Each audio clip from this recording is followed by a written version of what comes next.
Hi, Dan Gelston, Associated Press here in Philly. How you doing? Good, how are you? Good. Obviously, both teams are very undermanned, but you guys really showed, I guess, a little bit more great oomph in the fourth quarter. What did you see was a difference there that kind of got you the win? Yeah, I mean, I challenged the guys at halftime. I mean, that was pretty poor performance in the first half. Lack of urgency, lack of communication. The Sixers got whatever they wanted in the first half. Transition, rotation, second chance points. I mean, through three quarters, they had 30 second chance points. Ended up with 35, so better job in the fourth quarter. But challenged them at halftime a little bit better, even though despite we lost, the third quarter by 4. I said, hey, flush the first 3 quarters. We're going to come out. We're going to play our best quarter in the fourth. What we got to do. We've been talking about it all game. You've gotten a feel for it for the first 3 quarters. Go out and do it.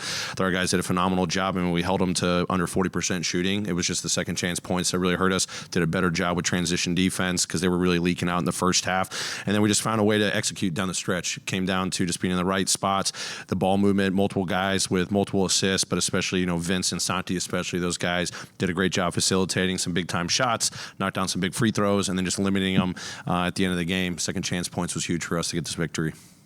Obviously, you guys have been undermanned a lot this year, but what's the significance of coming on this little road trip here and getting 2 wins against, 2? Yeah, no, 2, really good opponents. I mean, these are tough places to play, especially here in Philly. Just proud of our guys, coming out every single day, trying to fight. We've been in a lot of close games. We've had, 2, recent blowouts. We've learned from it. We responded the very next day. It's always come down to the fourth quarter. Our guys' ability to just kind of read over the course of the game what we got to do better, whether it's something offensively or defensively. They came together in that fourth quarter, which was impressive, and that's kind of where the tipping point's been for us. If we don't get the job done, a lot of times it's that fourth quarter execution on both sides of the floor, and making the winning plays. That's the thing I keep stressing, and luckily they did the last 2 games and get to carry some hopefully momentum back home and play a little bit better at home on Friday. You had a lot of guys put up with big games tonight, scoring, rebounding. But Jaren, I mean, he seemed to really, have a big one for you guys tonight. What did you see out of him? Yeah, I mean, it was great. I mean, he was playing in some crowds early. They forced some turnovers on him. When he got his cracks, he was able to get downhill. I thought Reed did a good job on him, with physicality and, attempts at the rim, blocking shots. I thought JJ did a better job in the second half, screening and rolling. He did that in the first quarter too. Like, even though he didn't get the assist, he got like a screening assist. He opened up a shot for a teammate. Then he started playing in some pick and rolls, had some nice finishes. Good spray out for a 3, I think there, maybe in the third quarter. But overall, just really impressed with the force he was playing with. Other guys stepping up. Vince balanced, 17 points, 9 assists. Santi knocking down shots, but 7 assists as well. Luke, obviously, was great, getting him some open looks, not just to start the game, but later in the game. And then Jake LaRavia getting back in the fold. His aggressiveness going the boards, that was huge for us too. Not shooting it great, but finding second life. I thought his aggressiveness, was big for us tonight.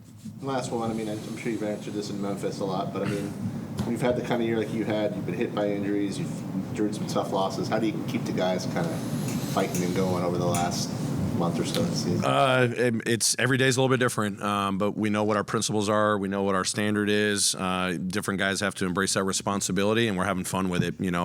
Our guys love to go out there and compete. We remind them of that every single day. It's not always going to be perfect with production or just how we're coming into the games, just finding that juice as lineups are changing. But these guys have been just really hanging in. There's still a lot more basketball left to play in this season, but overall, we just keep reminding them, hey, here's what's in front of us. Here's our reality. What are we going to do about it? Let's work on this or that, whether it's on the court and the film, and then we go out there, we just keep pushing them to make the winning plays, play to our standard, and guys have been rising to the occasion. To see a lot of different guys rise to that occasion and get this opportunity, it's pretty special to see, and hopefully it carries forward this season and beyond.